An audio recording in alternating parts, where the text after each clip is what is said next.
আজকে যে প্রিন্সেস থিমের কেকের কাজ করব না, এই কাজটা আমার কাছে অন্যতম একটা প্রিয় কেকের কাজ হয়ে গেছে। কারণ এর আগে কখনো আমি এই থিমটা দিয়ে কাজ করিনি। অনেক প্রিন্সেস থিমের কাজ করছি। এটা আমার খুবই ভালো লাগছে। বিশেষ করে এই পার্পল কালারটার জন্য। কারণ সবসময় পিঙ্ক কালার করতে আমি বিরক্ত হয়ে গেছি।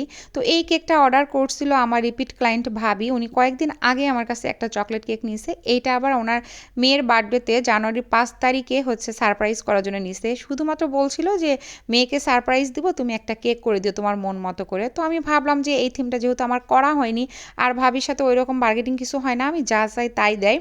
তো যেহেতু বাজেটের প্রবলেম না, আমি এটা করে দিই। মেয়েটাও পছন্দ করবে, কারণ পার্পল কালার মেয়েদের একটু বেশি পছন্দ। কেক পাওয়ার পরে ভাবি এত কেক নেয়, কখনো ফোন করেনি। এই কেকটা পাওয়ার পরে ফোন দিছে, বলতেছে সেতু তুমি তো আমার মেয়েকে আমার থেকেও সারপ্রাইজ করে দিছো। মানে ওর এত বেশি পছন্দ হয়েছে, মানে ও পুরা ফিদা হয়ে গেছে। আম্মু তুমি আমার জন্য এত বড় সারপ্রাইজ রাখতেছিলে, আমি তো বুঝতেই পারিনি। তো আমি বললাম ভাবি অনেক ধন্যবাদ। তো কেকের টেস্ট জিজ্ঞাসা করলাম, বললো ওটার আর কথা বলতে হবে না, ওটা বরাবরই ভালো হয়। তো মেয়ে কিন্তু পাগল হয়ে গেছে, বলতেছে যে আন্টি এত সুন্দর কেক বানাইতে পারে। মানে ভাবতে পারেনি, হয়তো ভাবছে যে যেরকম নজল দিয়ে করে দেয় ওইভাবে হয়তো করে দিব। মজার বিষয় কি জানেন, এই কেকটার না পেমেন্ট এখন পর্যন্ত আমি নেইনি। মানে উনি দিয়ে রাখছে, আমি যে আনবো এই সময়টা আমার এখনও হয়নি। তো এই যে ক্লায়েন্ট কেক পাওয়ার পর এত সুন্দর একটা রিভিউ দেয়, ফোন করে ভালো বলে, এইটাই না কি পরিমাণ যে ভালো লাগে।